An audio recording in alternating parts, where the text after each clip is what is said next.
like I was saying, obviously it's been a good thing. AutoStore, the booth has been very busy.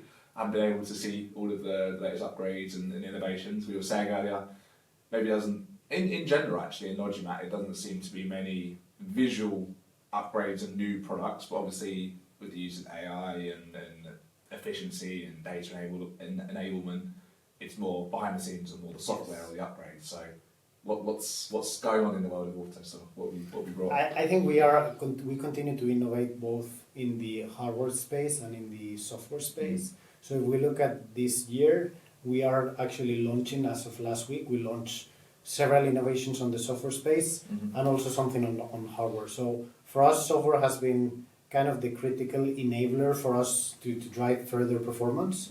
So one of the things that we launched is what we call CubeVerse, which is a platform. It's more of the infrastructure. It's a cloud platform for us to connect all our different applications to, so that we can really lever the benefit of all the data that we collect from. We have approximately 80,000 robots live running in the world on close to 2,000 sites. So all of this data, we need to be able to crunch that data and then get the benefit out, because today it's a little bit clustered. So when we try to explain what CubeVerse is, I think discussing with Parth, who is our Chief Product Officer, a good way to understand this is Microsoft 365, right? So we all use Excel, PowerPoint, Microsoft Word, but the 365 platform is what allows us to cooperate on the same file together, share the data. Like that foundation is what we call the CubeVerse for us. And then on top of that, we have now introduced what we call the AutoStore intelligence layer, which AI fits very well into it, obviously. And we are doing this at the different steps of the customer journey. So our customer journey can be defined as, first you need to design and simulate the system that generates a lot of data points that we want to use. And we are introducing AI there in order to further improve how quickly you can land in the best and most optimized design for the application you are trying to solve for. Then we have on doing the operation, it's all about, for each specific case, how can we fine-tune the routing algorithm to get the best out of that specific site, right? We have a very powerful software architecture when it comes to routing. We call it the router. And inside that platform, there are many things you can tweak, right? But obviously that is a very manual work that today now with the help of AI, we can fine-tune this to the specific use case of everyone. And then on the let's say optimization layer, which is once the customers are actually running, how do we get the best out of managing that asset, right? From a maintenance perspective, from an optimization perspective. So we are introducing these different layers of intelligence into each of these parts of the customer journey, which is actually providing already great benefits. And then something we have introduced at the show is what we call the Versa AI. So it's the next generation or the next evolution of our first ever robotic piece picking application. So as many know, we partner with Berkshire Grey. They are helping us with, let's say, the arm and the picking robot. But now we are introducing an infrastructure to create like a complete product where customers will do either pre-pick or consolidation. By presenting, let's say, multiple bins of the same inventory, we can actually defrag and make sure that we create more space for future inventory to come in. And also because of AutoCase, something we launched back in the fall, we have the ability also to bring full cases and order cases directly into the system. That allows us to then fulfill automatically the order, keep it inside of the cube, and then we simplify a lot of the operations upstream and downstream. So we are trying to, when we think a little bit about the aspiration of AutoStore and a little bit where we are going into, it's what we call intelligent fulfillment, which is a little bit what we have been doing since day one, which is how do we manage and optimize inventory for our customers, right? It's not so much about all our installation or applications very complex. We need to add a software layer that manages complexity. It's a different mentality, right? It's not about the complexity. It's about how do we actually remove the complexity by how the system has been defined from the beginning, right?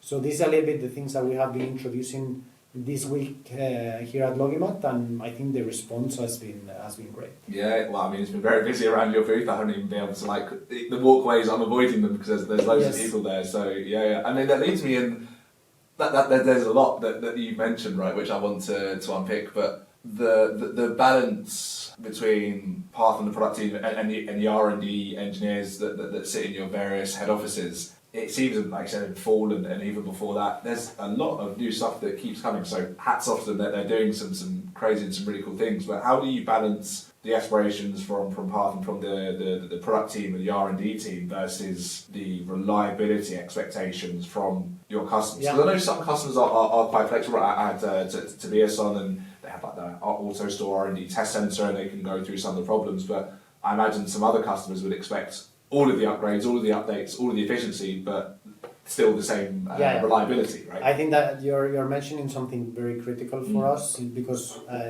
something that gets associated with the AutoStore brand is the reliability of our products.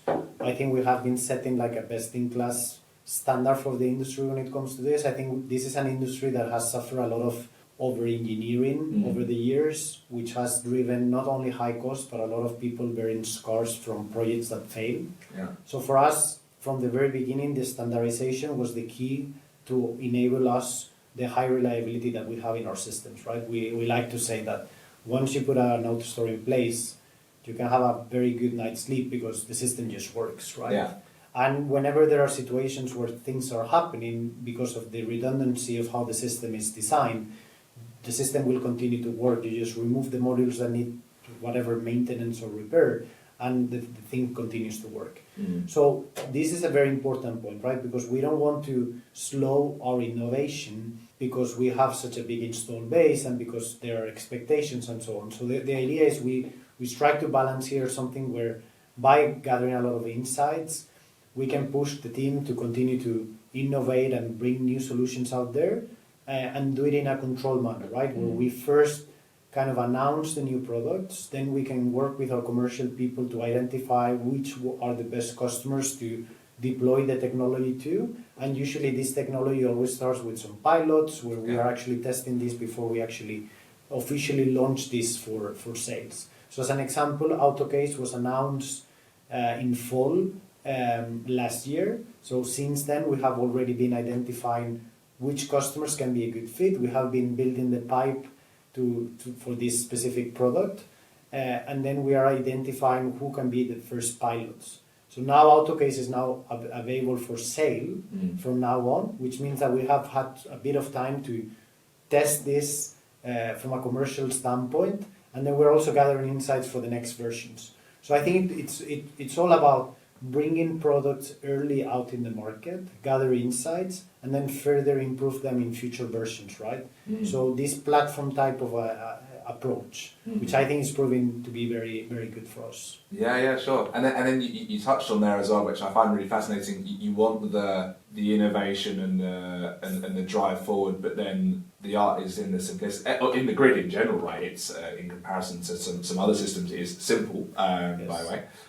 But there's an art to the simplicity, right? And to keep it kind of counteracts itself. You want to keep innovating the simplicity, but then you want to still keep it simple so it's reliable and so it works. It kind of comes out of the same. Yeah, and I think it's inevitable to bring some complexity into it as you try to address new use cases. I think when we started, I think we were very humble. We were coming into an industry that was dominated by a few very big players that have been around for many, many years. And then we were coming with a solution that was drastically different back in, at least when I started in the company back in 2010, I remember coming into this show for the first time with a small grid and showing this to the world for the first time. That was actually the year that we won the best product at Logimat back in 2011, I think. Yeah. And obviously people were coming to our booth and saying, hey, this is never going to work because of this, because of that. And I think for us, since the beginning, and because we chose this go-to-market model through system integrators, the simplicity was everything, right? If people are actually not able to convey what the value proposition is, if you don't bring easy-to-use tools to design, simulate, and further deploy this technology, it's going to be very hard. So that has been something that has been built in our culture from day one. And it's something that we try to protect as much as we can, right? Because as you say, obviously we are engineers, we like to see complex stuff, but at the end of the day, what I think people want to bring into their facilities is something that they understand that it works, right? Yeah. And I think when you look into our system, we have a few modules. The complexity sits more on the software than on the mechanical devices. Mm-hmm. And we have designed it in a way that whenever something goes wrong, you can very easily access the module and solve for it and then continue to operate, right? Mm-hmm. So simplicity and the fact that we want to have an elegant solution, I think it's something that we try to keep as part of our DNA. Yeah, very much. Yeah, it's really cool. I won't say where he works for, but he worked for a big clothing company that made very famous jeans. And he was saying he in the Netherlands, he had a few automation providers tendering on one of his projects, and he wasn't an engineer, he was from an operations background, but he said if it takes them more than 3 minutes to explain to me what their automation is doing, so I'm not interested. He said it needs to be simple so I can understand it, not from an engineering background, so my operators, my logistics guys, my whoever can understand it. They need to feel safe about using it, right? They need to feel comfortable that this is something they can manage, because we see often times in the industries that people are creating these monster facilities that are amazing from a technology standpoint, but I mean, they don't come with a instruction manual that how to run this thing, right? And then everyone is leaving, and then what happens the day one, right? When things go live, you need to have lots of engineers in-house that are just there in standby just to fix whatever issues are happening. We don't believe so much in that strategy, right? So we don't have any resident engineers at any of our facilities, neither from the integrators. And we believe very much on empowering our end users to manage kind of the simple operation, right? So that they feel this is their asset, that they can manage it. Yeah. And going back to one of your previous points, I find it really, the use of AI is obviously game changing in terms of just in general, then obviously the upgrade launches that you mentioned, but you almost need, it's very reliant on the data, right? It's only as good as the data that's in it, but then you almost need an AI or something to gather the data to then put into the AI to make the data really good. So like you said with some of your product launches, the gathering of that data to then improve the efficiency is that's probably the hardest part in my opinion, right? Because once you've got the data, you know what to do with it, and you can see this is good, this is bad, so we have had different modules that we basically have installed at every customer side. Obviously, you need to educate the customers that the type of data that we gather is not any critical data from the business, so they feel confident about that. Even though we don't have direct access to all of our sites worldwide, I will say like approximately 80% are kind of connected with us, but there's still a percentage of sites that I think are a little bit more hesitant to should we connect, what are the dangers we don't want to open up. But I think it's really very much about educating them, and obviously there are clear benefits for them when they get connected, right? Because then automatically we can troubleshoot much quicker, we can provide analytics real time on what's going on their site.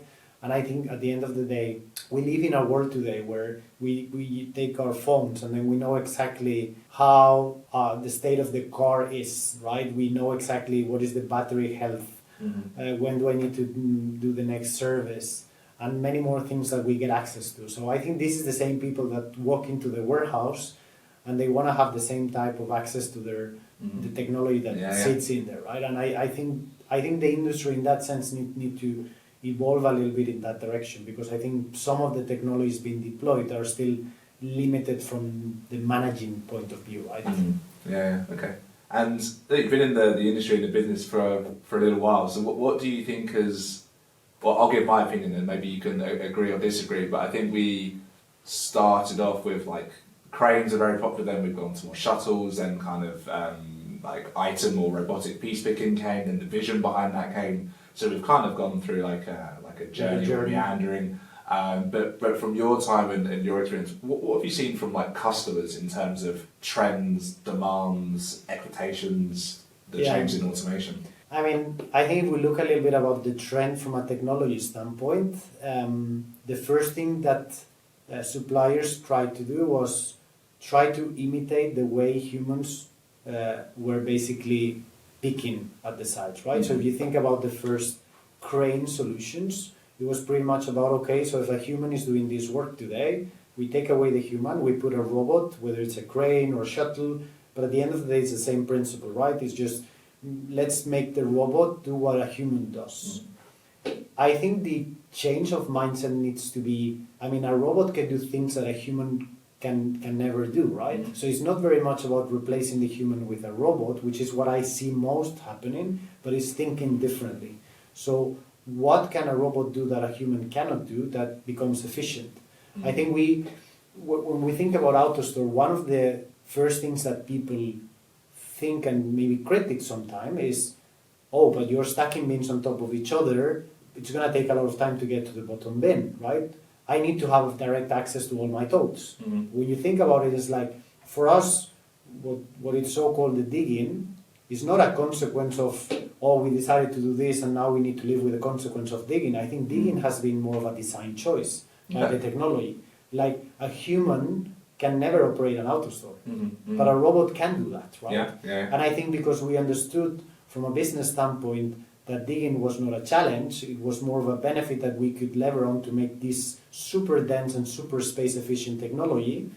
That's what has driven the success of the technology, right? We can pack everything because at the end of the day, you only need to have direct access to a certain amount of products every single time. That is changing, sometimes every day, multiple times, but that is what our robots can actually do by reallocating the inventory inside of the cube. Back to what I said about this intelligent fulfillment, right? It's nothing else about making sure that the right inventory is sitting at the right place inside of the cube at the time you need it, right? But it's not very much about, oh, I need to make sure that every single SKU has the direct access. Why? I mean, that's a waste of space and a waste of resources, right? So when I think about the industry, back to your question on where I see this going, I really see facilities that are fully automated, right? I think we are now at a maturity level where you can really, we are very close to this lights out type of facilities, right? Where you get inbound into the facility, it gets basically unloaded from the truck automatically, then you depalletize this automatically, you bring automatically goods into the ASRS, whether it's a cube or something else, and then you are actually able to do fulfillment automatically, packing and then shipping, all of it without any single human touch. I don't think we're that far away from this, and at least from an AutoStore perspective, it's where we are kind of walking into, right? I think we can do more with the cube. We are also aware that the cube does not solve for every single use case. We also need other technology to be integrated with AutoStore. And I think there is where our integration partners are actually really powerful because they can bring best-in-class technologies, connect them, and then provide these turnkey solutions for customers. But I will say personally, I think that is where the industry is walking more and more these days, right? Are we going to see humanoids, as we were discussing, walking and doing this type of job in the warehouse? Not sure if it's going to be on the form factor of a humanoid, but I think a lot of what humanoids can do today, it has been happening for many years in the warehouses, right? Yeah, interesting. So, what, 5, 10, 15 years ago, the customer, just summarising what you said, they wanted to have visual access to each SKU or to each product at all times, and you just, well, in reality now, hindsight's a wonderful thing. That seems like quite a strange request or quite a silly thing, but back then that was the norm, and obviously the customers, and especially now the 3PL market is changing quite a lot. We're a lot more educated. Obviously we now know that's not needed. And like you say, if you go back and use AI, you can predict if it's, I don't know, a certain type of clothing and it's seasonal and things like that, and then you can, re-inject that, so it makes life easier. But yeah, I guess looking back, that wasn't needed. And I also think, what do customers actually want? I mean, I think they want to be able to ship products to customers at the lower cost possible and as fast as possible, right? To keep the customer promise. I think that is ultimately what our customers are actually looking for. So why do they invest in automation? I think there are different underlying drivers that remain there, despite of COVID, despite of the different cycles that we are suffering in the industry. I think the underlying drivers for the last 20 years remain the same, which is the cost per square meter continues to go up. I don't think it's anymore an option to actually locate your warehouses or distribution centers far away from the big population areas, because we as consumers, we demand things in a very short time, right? We are getting used to getting goods shipped to our places in a matter of hours. So it means that if you want to compete with the Amazons of the world, you need to invest in having your inventory located close. So that cost per square meter drives the need for very dense solutions, right? Things that will utilize the space in the best way possible. It also calling for a lot of brownfield utilization, because you have no more the choice of let's build a new warehouse, because these areas are overpopulated already, so you need to reutilize existing assets. And on top of that, I think the challenge is manpower, labor, right? We're seeing a trend that our customers continues to tell us is, first of all, the cost of labor is going up, but more important, they don't find the people to work in warehouses anymore. So they need automation that on one side is driving costs down, on the other one is driving efficiency up. So how can we, the people that we already have, how can we increase the productivity, make their work environment better, and make sure that we retain them, right? Because the churn in this industry when it comes to labor is pretty high in warehouses. So you want to make sure that they stay with you, right? So I think these are kind of the underlying drivers for the business cases that our customers are actually looking. When we think about automation, they think about these KPIs usually. Yeah. And silly question is, do all customers care about automation in the sense that they know it's good for their business, they know they need it, they're going to install it, but they just go to you and say, hey, I've heard automation's good, it's going to increase my all of the benefits, it's going to, as you just mentioned, it will reduce all the negatives, it's going to increase my ROI, efficiency, my customers are going to be happy, here you go, AutoStore, do the rest. Or do you think we're now at a point where, like you say, the level of technology is so vast that well, you see at Logimap, there's 10 halls full of automation, right? That they need to be more educated, and therefore that sparks more interest, and they're coming to you with more solutions and more technical requirements. I mean, when you walk into this show, you see the amount of innovation that is being brought, the amount of capital thrown into this industry, amount of solutions that customers can choose from. You see a lot of people coming in, but let's not forget that we are still operating in a market that is primarily dominated by manual operations, right?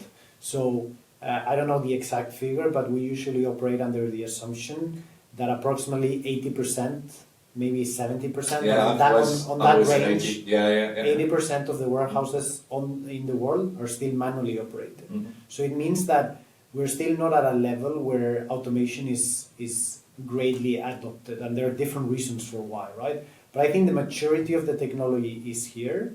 It's more of making sure that every customer has a clear value for it. Not every customer is looking for the same things, right? I think what I just mentioned about labor and cost per square meter, this is kind of the common drivers for everyone.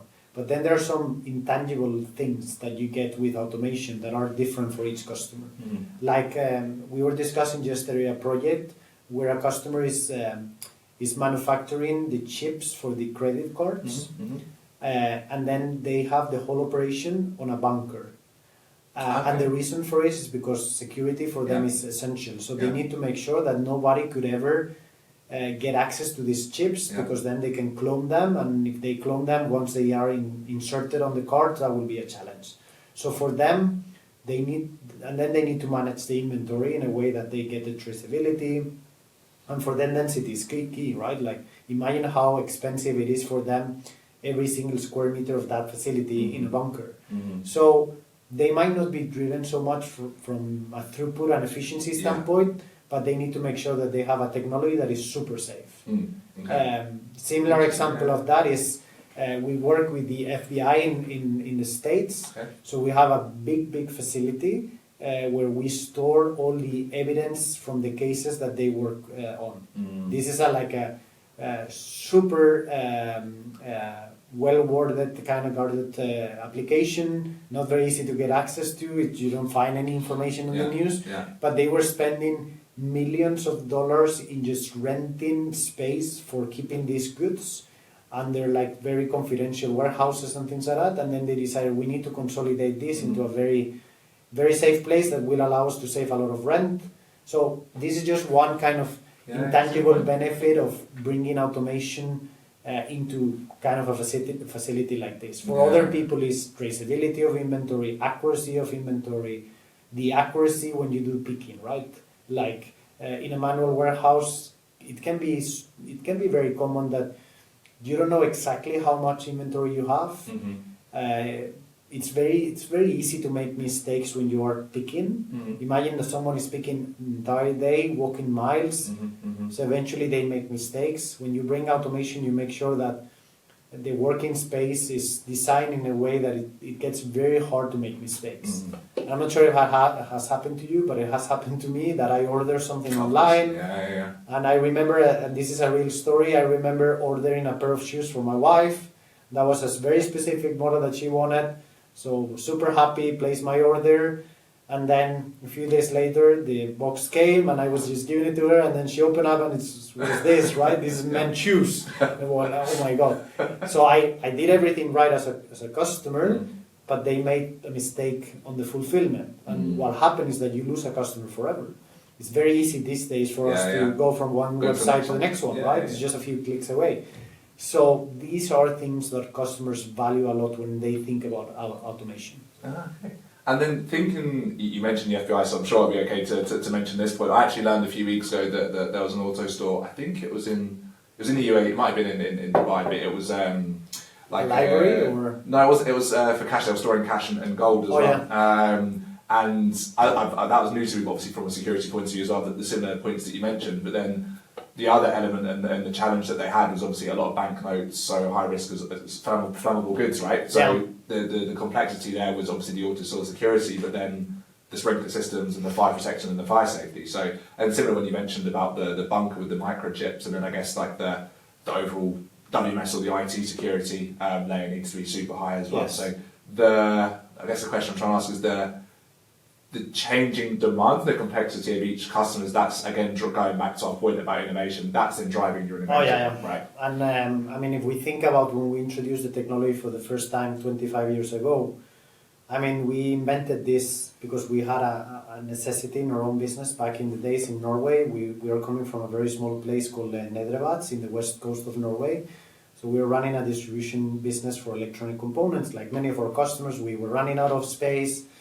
So our technical director came up with the idea. So at that time, obviously, our knowledge about the world, what compliance was demanding, the different regulations was pretty small, right? So we came up with a solution that I think was pretty unique at the time, but over the years, as we have been entering more markets, I think the demands continue to increase, right? Now and everybody, this is public information, but we work with a company like Amazon. Their standards are really, really high. And they are pushing you as a supplier to really go over the limit when it comes to safety. It can be safety on the operators. You need to follow these machine directives. When it comes to fire, it's critical that you ensure that you have a system that is bulletproof. How do you do that? Well, you do that by investing millions of dollars in testing, right? These are things that people don't tend to see.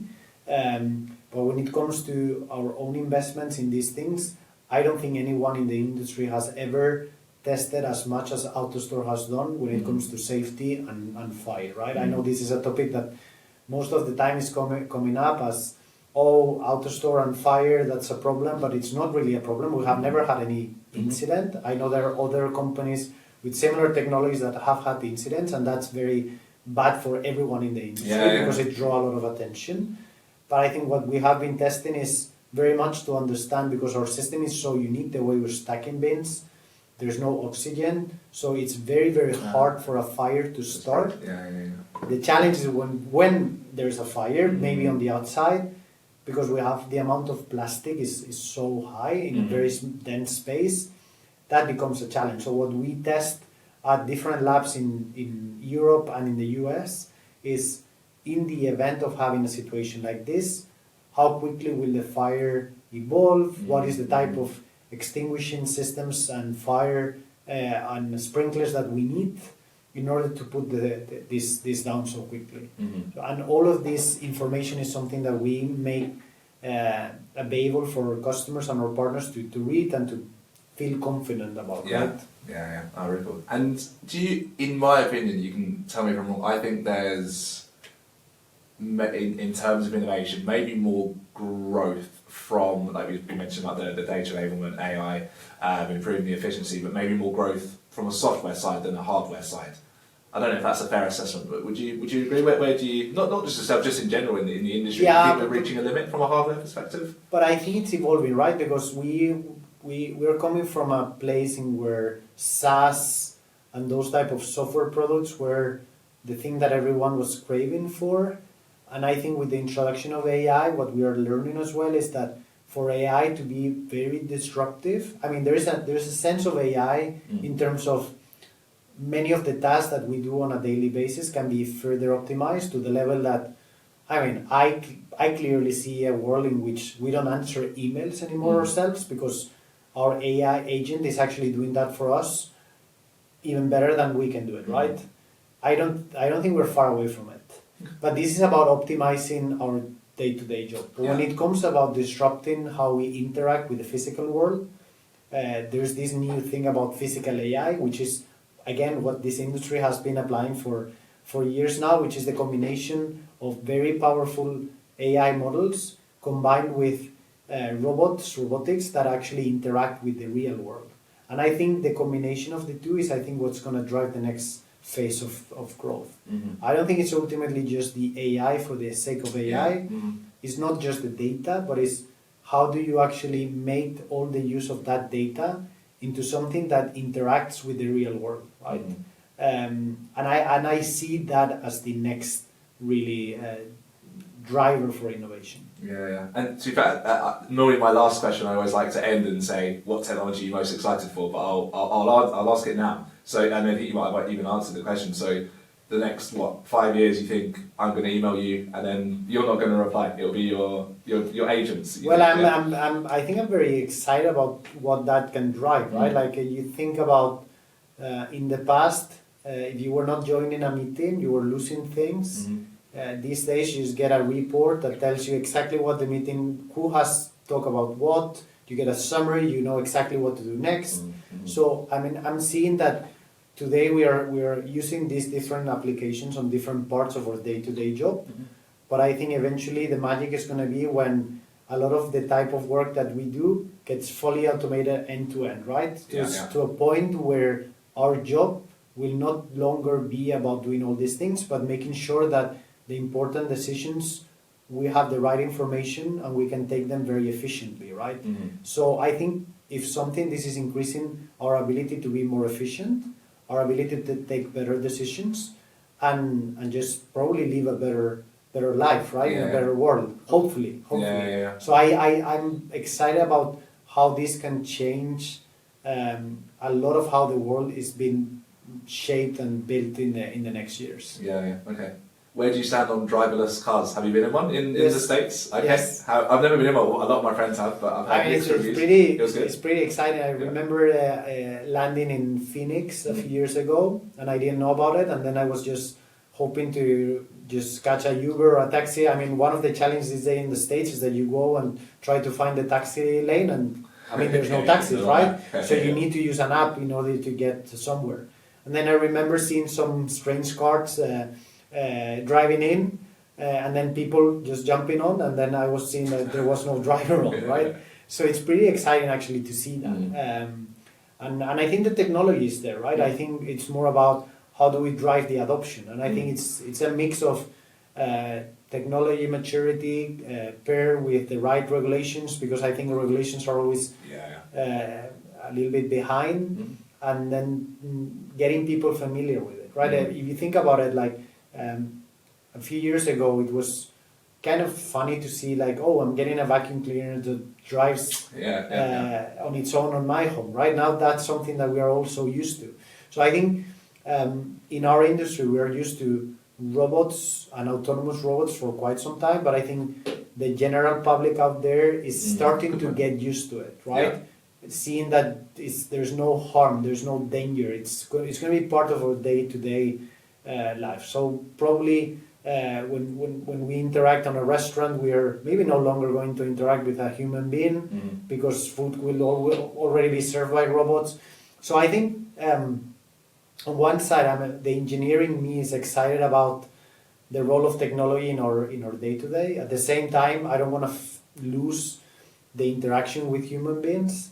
I think we need to be careful about overdoing on robots and maybe losing the human touch that I think makes things more unique. Yeah. But I feel that if we are smart about it, we will find how this is allowing us to have more time to have this kind of unique relationship with people, right? Yeah. I guess you need to find the balance. Maybe it is just customer facing or customer service jobs are not as heavily influenced by robotics. Maybe that's the art of the secret. I don't know. But your point, I was just thinking. So obviously a lot of trains, especially in London, are driverless, right? And obviously I got a train here from the city centre into Logimat, and I'm pretty sure there was a driver, but I don't know. So it made no difference to me. And like you say, the point with the car. It's just because you can see there's no driver. There's that it freaks you out. It's a bit scary, but it makes no difference, you know. I mean, why is that robot going to make worse decision than a human? I mean, like sometimes we sit on a car, we sit on a plane, and we rely very much on the person that is actually on the driving seat. But we don't know what has this guy had a good day. What are what is worrying him? I mean, that is influencing very much, right? But obviously we're walking in that direction where automation is starting to be at a level that can be differentiated in the sense of how is affecting our day-to-day, right? I think we're not there at a point where most of the things will be fully automated, but I think that world that we have seen in movies when we were kids, that in most of these movies, by this time now, cars will be flying and things like that. Well, we're not there yet, but I don't see that we are that far away. I think the pace of innovation is really crazy, and especially with all the AI, I think it's going to just accelerate. Yeah. And touching back on an earlier point about the dark warehousing, I think energy costs are just, they're always going to be crazy, but they're not getting any cheaper, right? So that's a huge selling point to why we need to go towards dark warehousing. Dark warehouses, sorry. How far away do you think we are? If I can ask you to put a number on it, do you think 3 years, 5 years, 10 years? I think we'll be somewhere between 5 to 10 to get fully kind of much closer to full adoption of it. I think there's a lot of parts of that warehouse that today is truly autonomous, but we still rely on a lot of people for different functions. So I think it's going to take some time to fully automate end-to-end processes, but I think it's not something very futuristic. I think it's much closer than we think, and it's going to be also a matter of customers taking the bet and really relying on this, right? Because obviously when they fully automate everything, there's something that tells you like, what if, right? What if this doesn't work? What if? So they're still taking decisions a bit cautiously, but I think we're there, right? It's a matter of years, not decades. Okay, interesting. And my final question, I mean, to be fair, we've touched on a lot of technology outside of AutoStore, but maybe walking around Logimat if you've had time and you've seen something, but anything outside of the world of AutoStore that you've seen and gone, oh, that's cool, or any new developments, not necessarily in the warehousing world, just in general in logistics that you've taken an eye to, or something that piqued your interest? I mean, I think for us outside of AutoStore, what we see is that there's a lot of cool technologies that are automating upstream and downstream processes. Okay. So we are seeing a lot of cool technology around unloading trucks, which is a very hard task to do. I think on these trade shows, we don't really see the full complexity because trucks are much messier than what we see here. Boxes are not perfect. And that's why it becomes, or even a container, right? Like things are really, really messy. So I think solving that problem is going to be something quite critical. I think there's a lot of applications now when it comes to packing that are quite advanced and mature as well, which I think are quite relevant. And then obviously everything around manipulation and vision I think gets quite interesting because there's a lot of parallel applications beside the usual piece picking that we tend to see. I think there are things out there that I think can improve utilization of volumes inside of a automated system? How do you increase the fill rates? I was having actually a conversation today with a customer that was basically saying, hey, yes, I have invested in this automation and I want to bring inventory, but I end up having lots of totes with half empty. How can I compact more my inventory so that I can create the space? So again, a lot you can do with vision to fully understand what is the state of every single tote in your warehouse and what are the right strategies to do. So I think in general, I think there's a lot of cool technology. I think there's a lot of things coming up that we need to see how mature they are in the long run. But I think it's an exciting as ever industry right now, actually. Yeah, of course. I haven't, and I think Boston Dynamics, someone said that they've got the stretch application, the truck unloading solution. Yeah. I haven't even been, like we said, there's so many halls I haven't even been to. That's also the challenge, right? That especially us that we exhibit in this type of events, you really need to block time to walk out of your booth and try to be around, and even then I think you will need weeks if we really want to do a proper walkthrough and speak with people. I think there's a lot of smaller but cool tech on booths that is very hard to get access to. Obviously these days with internet and we get access to a lot of these things, but anyway, it's definitely. So I'm excited for that. The truck unloading or the container unloading solution. I think I haven't seen like a mass standardization or deployment. Maybe the technology is becoming more readily available. It's still quite new. But again, I think we're same as any automation in a perfect world and environment. It's really good. But like I say, if the box is damaged or something's fallen out, or it's like you say, it's a messy container, then there's how do you overcome those? Real world is always challenging, right? Of course. So you can test your product in the lab. You can test it on a demo. Great, it's gonna work, but you need to put it on a real customer side and then experiment how things will go ways that you never imagined, right? And that's where you learn the most. Yeah, that's where the fun is. Yeah. Cool. That is all for me. It's a pleasure. Yeah, it's been a long time to get you on, so no pleasure having you on, and we'll do one in another year or two, and we'll see how things changed. are. Thank you very much. Cool. Pleasure to be here. Cheers. All right.